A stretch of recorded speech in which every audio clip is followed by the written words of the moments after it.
You mentioned Iran, and there's an article that you wrote. You know, somehow I don't associate you with watching films. I don't know why, because you keep mentioning that you live in this remote area in Kyoto, you don't have high-speed internet and all of that. And I think I automatically assume you don't watch films. But then this article that you wrote, you said, films, you use them as you use films as an interesting narrative device in this article when you talk about Iran. And you wrote, negotiating with Iran and Farhadi's films.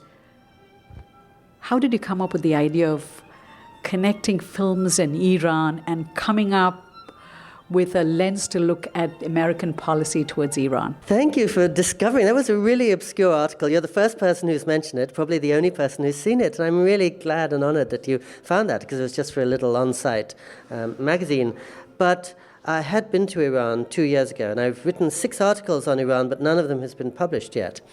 And the 2 most striking films I've seen in the last 4 years, both from Farhadi, the Iranian filmmaker. One was A Separation and the second was The Past.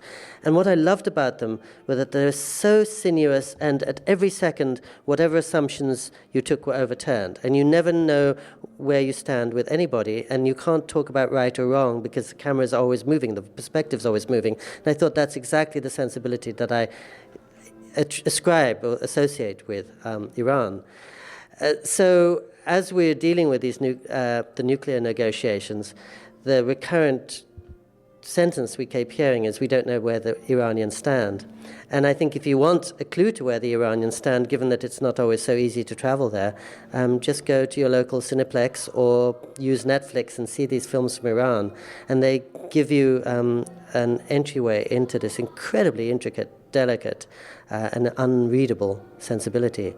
So, I mean, your question is a wonderful one, because it points out that I'm always trying to look at the outside world, but through unexpected angles. And whether it's a song or, I must admit, I'm a movie fanatic. So you're right. When I'm in Japan, I don't get to see any films at all, except Tom Cruise films. They're the only ones that come to our local cinema.